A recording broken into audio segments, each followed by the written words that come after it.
N'y a-t-il donc pas une fêlure, Vanier, au sein de l'expérience humaine, non pas anecdotique, mais structurant l'humain? Elle a été entrevue du côté chinois, mais très tôt recouverte par l'idéologie de la régulation et de l'harmonie. Elle a été en revanche déployée en béance du côté européen, et c'est elle qui a développé et soutenu l'idée de Dieu.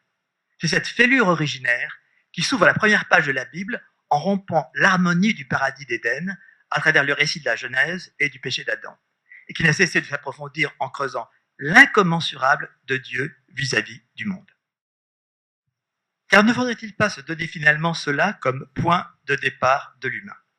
Que, fêlant ce qui devient alors pour lui la nature, en s'en dissociant, l'homme s'est fêlé lui-même intérieurement. Ça, c'est le point essentiel de mon propos. Donc, je vous demande juste un peu d'attention maintenant parce que c'est là que je voudrais, disons, aboutir. Donc, je reprends. Que, en fêlant ce qui devient alors pour lui la nature, en s'en dissociant, l'homme s'est fêlé lui-même intérieurement. Tout le vivant, il est vrai, est en évolution. Mais ce qui a promu l'humain, qui fait qu'il est advenu en homme, et qu'il s'est ouvert un écart au sein de la condition vivante, s'y découvrant ainsi un destin singulier, prenant la forme d'une histoire, et que de cette décoïncidence avec le reste du vivant, il demeure en lui-même à jamais fêlé, produisant un lui-même qui n'est plus en adéquation directe avec le monde, ni même surtout avec lui-même. Ça, c'est pour moi le point important du propos. Je cite Baudelaire, « Moi, mon âme est fêlée », dit Baudelaire, l'élevant en figure privilégiée de l'énigme, en source de tout questionnement. Dans cette fêlure, c'est approfondi la souffrance, mais c'est aussi déployé la conscience. Or, qui fait apparaître cette fêlure ouverte? Je dirais le plus généralement que cette fêlure découverte par et dans l'humain, en rompant la commune mesure qui fait le monde, a fait lever de l'incommensurable au sein du monde. Ce qui fait l'homme est d'avoir fait entrer de l'incommensurable dans le monde, mais sans qu'il vienne d'un autre monde. Ou disons que c'est d'être en proie à l'incommensurable que pourrait se définir la condition humaine. Je voudrais juste, pour finir, essayer de repenser le thème de la fêlure en rapport avec ce que j'avance ici comme concept, qui est celui de l'incommensurable. Il me semble que c'est cette pensée de l'incommensurable qui a, disons, porté le déploiement de la figure de Dieu en Europe. Et la question maintenant est, si je ne me confie pas à la figure de Dieu, comment penser l'incommensurable comme étant ce qui a été ouvert par la fêlure, n'est-ce pas, intérieure à l'humain. Donc je vais essayer de porter très rapidement, j'ai écrit un livre sur l'incommensurable, mais je vais juste ici réduire au minimum.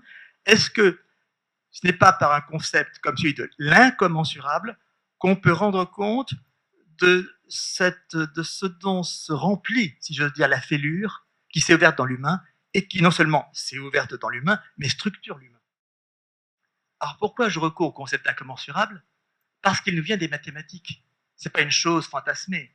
C'est les mathématiques, et la grande émotion des Grecs a été de rencontrer des nombres incommensurables. Tous les nombres se commensurent, c'est le propre des nombres, mais il y a des nombres qui sont incommensurables. Et donc il y a une fêlure au sein même des mathématiques, une fêlure qui est irréductible. Et c'est même cette fêlure qu'évoque Aristote pour justifier qu'on se mette à philosopher. C'est qu'il y a la fêlure de l'incommensurable. Donc je voudrais essayer de penser sous ce terme d'incommensurable la façon dont, traditionnellement, a été prise en charge par l'idée de Dieu, mais que je laisse de côté, pour essayer de penser à nouveau frais ce que peut produire au sens actif, au sens fécond, peut produire cette fêlure au sein de l'humain qui n'est pas à réduire, à résorber, mais qui est à promouvoir pour justement ouvrir une possibilité d'incommensurable au sein du monde humain. Or, c'est ce concept d'incommensurable dont j'aurais besoin pour penser le politique. J'ai voulu porter l'incommensurable au concept pour ressaisir ce qui fêle et fait hiatus dans l'expérience. Ce qui ne se laisse pas intégrer dans la commune mesure de l'expérience telle que l'intègre la société, la communication et le marché. Autrement dit, ce qui met en défaut cette intégration de l'expérience dans une commune mesure de l'expérience, celle-ci rabattant l'expérience. L'incommensurable est à concevoir comme outil pour y résister. La commodité qu'il y a à apporter une telle notion au concept est qu'elle ne fait pas verser dans un spirituel éthéré et plus ou moins mystique, puisqu'elle vient des mathématiques. L'incommensurable ouvre un hiatus dans la série des nombres en ne se laissant pas réduire à un nombre entier ou bien une fraction. La racine carrée de 2 est incommensurable avec l'unité. Ce rapport rigoureux aux mathématiques coupe ainsi court au risque d'une dérive idéaliste, offrant un support pédagogique au hiatus irréductible qu'il a révélé. Souvenons-nous que les Grecs ont été stupéfaits, scandalisés par cette découverte de l'incommensurable, eux qui voulaient fonder la vérité sur une parfaite adéquation des rapports dont les nombres étaient à la fois le modèle et la garantie. Et qu'Aristote, au début de la métaphysique, cite l'incommensurable comme l'expérience type qui force à philosopher. Car on peut vouloir boucher la fissure constatée, mais il y a toujours un restant qui échappe à la commune mesure impliquée. C'est ce résiduel, même infime, mais ouvrant sur l'infini, qui désempare. C'est de cette fêlure ou de ce hiatus dans l'expérience que perce l'énigme et d'où provient le vertige.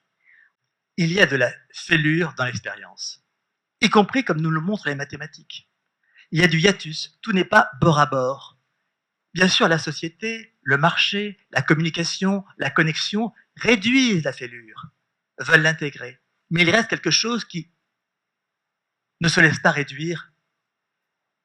Je crois que c'est cela qui est à penser aujourd'hui pour ne pas laisser le monde se rabattre dans la commune mesure de la société, du marché mondial, de tout ce qui intègre l'expérience, et penser ce qui résiste à cette intégration, que je nomme donc l'incommensurable, puisque c'est le terme le plus élémentaire pour le dire, et cela pour essayer de résister au rabattement contemporain, rabattement de l'esprit que nous vivons aujourd'hui.